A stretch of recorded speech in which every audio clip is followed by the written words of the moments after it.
Hi guys. ඔයාලත් රෑට ඔයාගේ smartphone එක චාර්ජර් එකට ගහලා උදේට ගලවන වෙද? සාමාන්‍යයෙන් ස්මාර්ට්ෆෝන් එකක් ෆුල් චාර්ජ් වුණාම ෆෝන් එක විසින් චාර්ජ් වෙන එක නවත්වනවා. ඒ නිසා පැය ගාණක් චාර්ජරයට ගැහුවට අවුලක් නැහැ. අවුල තියෙන්නේ ඔයා ගහන්නේ ඔරිජිනල් චාර්ජර් එකකටද? එහෙමත් නැත්නම් ලෝකල් චාර්ජර් එකකටද කියන එක.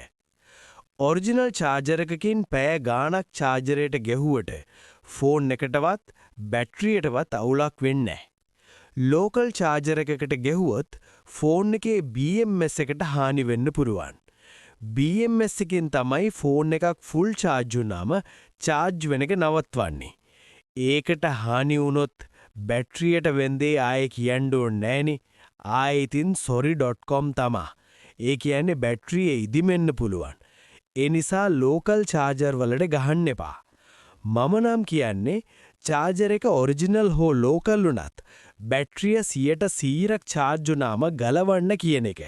එතකොට බැටරියත් හොඳයි, ඔරිජිනල් චාර්ජර් එකටත් හොඳයි.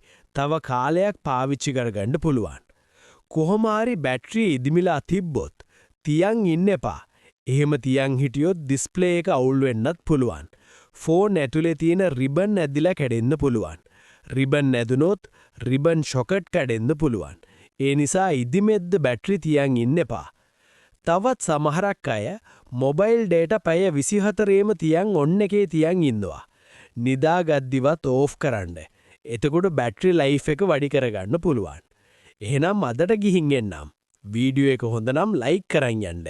හැමෝටම සුබ දවසක්. බයි.